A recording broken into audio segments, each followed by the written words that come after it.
Scanning centre నిర్వాహకుడిని police అధికారులు వేధించారు. 25 లక్షల రూపాయలు లంచం ఇవ్వాలని డిమాండ్ చేశారు. అంత ఇచ్చుకోలేనని బతింలాడితే 16 లక్షలకు ఒప్పందం చేసుకున్నారు. సూర్యాపేటకు చెందిన స్కానింగ్ సెంటర్ నిర్వాహకుడు ఏసీబీ అధికారులను ఆశ్రయించాడు. దాంతో డీఎస్పీ పార్థసారథి, సిఐ వీరరాఘవుల గురించి ఏసీబీ అధికారులు ఎంక్వైరీ చేశారు. వారిద్దరిపై గతంలో అవినీతి కేసులు ఉన్నాయని నిర్ధారణ జరిగింది. దాంతో ఇద్దరిని అదుపులోకి తీసుకున్నారు. డీఎస్పీ, సిఐ నివాసాల్లో తనిఖీలు చేపట్టారు.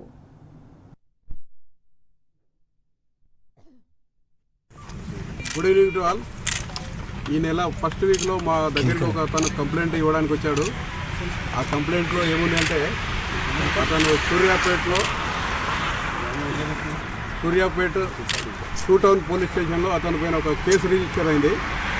ఆ రిజిస్టర్ అయినందుకు కానీ టౌన్ సిఐ వీరరాఘవులు గారు ఇట్లా మీ దగ్గర మీ పైన కేసు రిజిస్టర్ అయిందని పిలిపించి డిఎస్పీ గారితో సెటిల్మెంట్ చేసుకోండి అని చెప్పి ఆయనకు డిఎస్పీ గారి దగ్గర పంపించారు. డిఎస్పీ గారు దగ్గరికి ఆ కంప్లైంట్ వచ్చిన తర్వాత ఇద్దరు సిఐ గారు, డిఎస్పీ గారు ఇద్దరు కలిసి ఇనిషియల్గా 25 lakhs డిమాండ్ చేశారు. ఆ కంప్లైంట్ అంతా లేవు అంటే రిక్వెస్ట్ చేస్తే 16 lakhs ఒప్పుకున్నారు. ఆ 16 lakhs తొందర ఇవ్వమని చెప్పి ఆయన ఇలా ఫోన్ చేసి ప్రెజర్ చేశారు. ఆ ప్రెజర్ తట్టుకోలేక మరియు వాళ్ళకు డబ్బులు ఇవ్వడం ఇష్టం లేకుండా ఏసీబీ వారిని ఆశ్రయించడం జరిగింది. ఆ వ్యక్తి ఇచ్చిన కంప్లైంట్ మేము వెరిఫై చేశాము. వెరిఫై చేసిన తర్వాత సఫిషియెంట్ ఎవిడెన్స్ కలెక్ట్ చేశాము.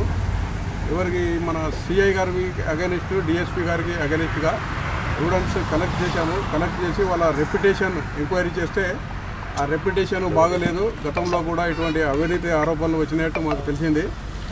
వాళ్ళు ఆ డబ్బుల గురించి డిమాండ్ చేసినట్టు వాళ్ళకు ఎవిడెన్స్ చూపించాము.